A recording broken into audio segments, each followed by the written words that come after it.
السلام علیکم عزیز طلباء و طالبات. آج کی غزل ہے شبیب رضوی کی. یہ آپ کی کلاس یعنی درج دہم کی بہارستان اردو کتاب سے ماخوذ ہے. شبیب رضوی کی پہلی غزل ہم نے پڑھی ہے، تو اب آج ان کی دوسری غزل کا ہم مطالعہ کرنے جا رہے ہیں.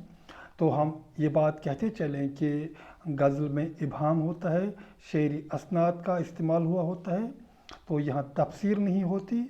غزل کا ہر شعر جدا گانا معنی و مفہوم رکھتا ہے، اور غزل میں ایک ساتھ بہت سارے موضوعات کو جگہ دی جا سکتی ہے، جیسے دنیا کی ناپائیداری، محبوب کی سراپا نگاری، یا پھر تصوف، یا کچھ اور موضوع اس میں استعمال کیا جاتا ہے. تو آپ ہمتن گوش رہے، ہم ایک ساتھ اس غزل کا مطالعہ کریں گے اور جو بھی اس کی باریکیاں ہیں وہ جاننے کی کوشش کریں گے. تو ایک بات ضرور ہے کہ آپ نے ابھی تک اگر میری چینل کو سبسکرائب نہیں کیا ہے تو برائے کرم آج ہی سبسکرائب کیجئے اور اپنے دوستوں کے ساتھ میری ان ویڈیوز کو ضرور شیئر کیجیے گا. تو آئیے شروع کرتے ہیں آج کی غزل کا مطالعہ.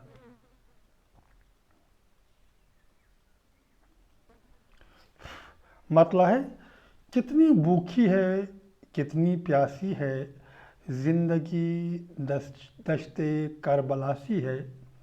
سب گئے شمع دل جلائے ہوئے، خیمہ خیمہ بہت اداسی ہے. اس نے کتنی لطیف بات کہی،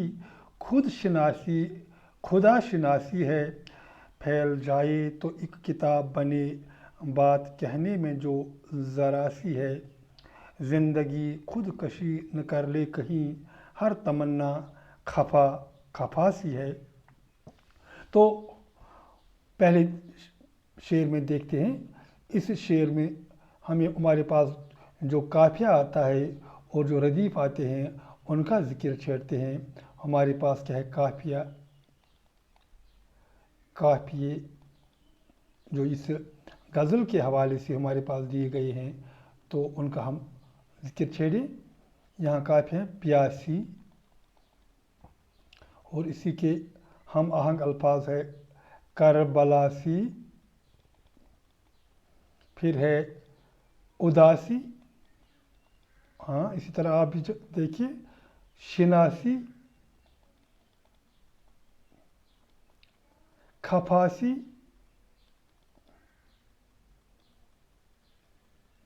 تو یہ ہمارے پاس اس غزل میں جو قافیے دیے گئے ہیں وہ ہیں. اب دیکھتے ہیں اس غزل میں کون سا ردیف استعمال ہوا ہے. قافیہ کے بعد آنے والا لفظ ردیف کہلاتا ہے. یہ پہلے شعر کے دونوں مصروں میں ہوتا ہے اور باقی تمام اشعار کے دوسرے مصرے میں. تو ہم خط کشیدہ کریں گے ان کو. جو ہمارے پاس ردیف ہے تو ردیف ہمارے پاس ہے. تو اب دیکھتے ہیں کہ غزل میں کون سی باریکیاں ہیں، کون سی چیزیں ہیں جو شاعر نے بیان کی ہے. کتنی بھوکی ہے، کتنی پیاسی ہے. اس شعر میں استفہامیہ لہجہ استعمال ہوا ہے. استفہامیہ لہجہ یعنی سوالیہ لہجہ. کتنی بھوکی ہے، کتنی پیاسی ہے. جب استفہامیہ لہجہ ہو تو یہ ایک سوال نما شعر ہوتا ہے. ہمارے سامنے جواب نہیں دیے جاتا بلکہ اس سے جو ہم بات کہتے ہیں اس کی شدت کا اظہار ہوتا ہے. کتنی بھوکی ہے یعنی انتہائی بھوکی ہے. اور کتنی پیاسی ہے یعنی انتہائی بھوکی اور پیاسی ہے. ابھی ہمیں معلوم نہیں کہ کون سی چیز انتہائی بھوکی اور پیاسی. پھر مصرع ثانی میں دیا گیا ہے زندگی. یہ کون انتہائی بھوکی اور پیاسی ہے؟ یعنی زندگی. پھر اسی پر اکتفا نہیں کیا گیا ہے بلکہ یہ کہا گیا کہ زندگی دشت کربلا سی ہے. کربلا کے ریگستان. دشت کہتے ہیں ریگستان کو، ریگستان. تو یہاں زندگی کو پہلے کہا گیا کہ یہ بہت ہی بھوکی ہے، بہت ہی پیاسی ہے، پھر تشبیہ دی گئی ہے زندگی کو دشت کربلا سے، زندگی کو دشت کربلا سے تشبیہ دی گئی ہے کہ دشت کربلا میں جو چیزیں واقع ہوئی تو وہی زندگی کے ساتھ بھی ہے۔ تو اس شعر کا اب ہم مفہوم جاننے کی کوشش کریں گے تو کیا مفہوم بنتا ہے؟ تو پیارے بچوں، شاعر زندگی کو کربلا کی تپتی ہوئی ریت کے ساتھ تشبیہ دیتے ہوئے کہتا ہے کہ اس کی زندگی دشت کربلا کی مانند بھوک سے تڑپتی بھی ہے اور پیاس سے بلکتی بھی۔ مطلب یہ کہ زندگی صرف غموں اور مصیبتوں سے عبارت ہے۔ پیارے بچوں، اس شعر میں تلمیح کی صنعت استعمال ہوئی ہے۔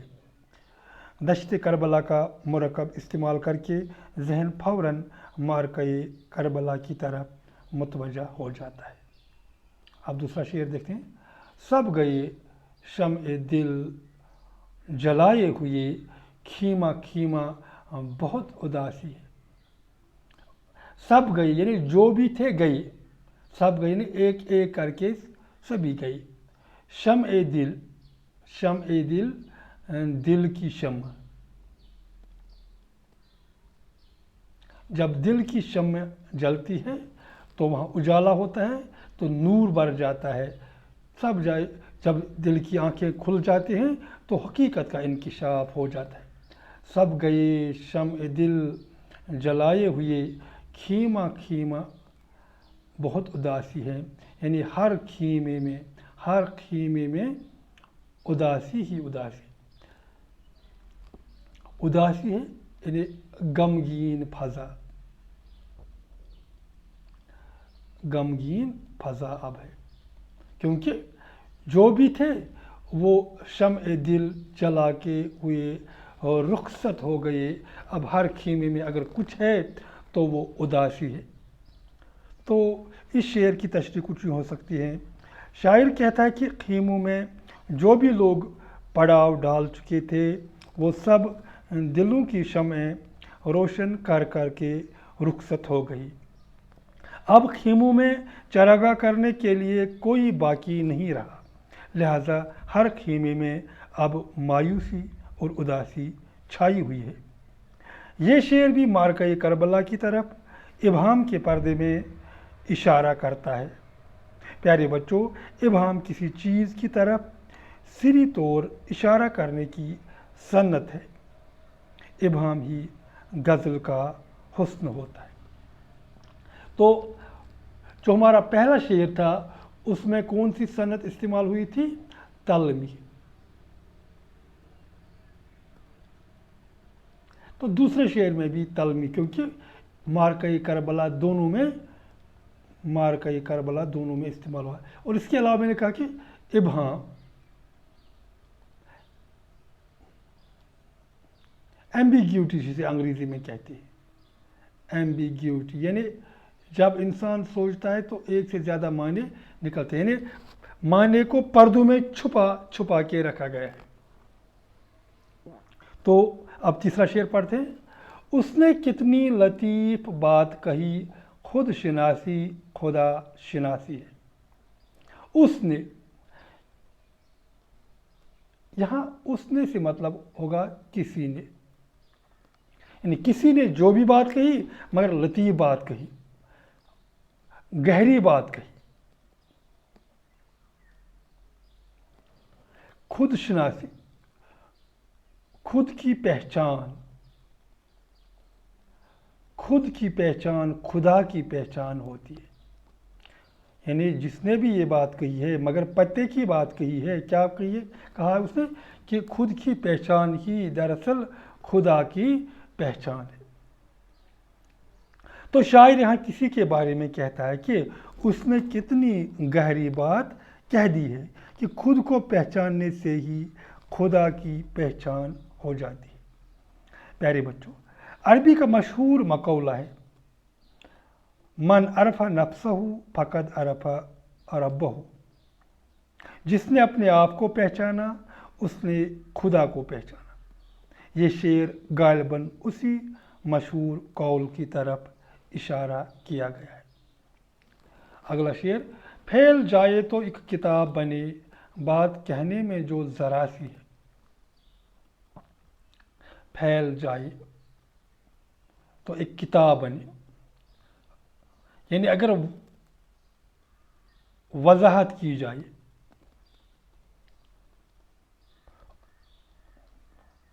تو کتابوں کی کتاب اوراق بڑھ جائیں گے۔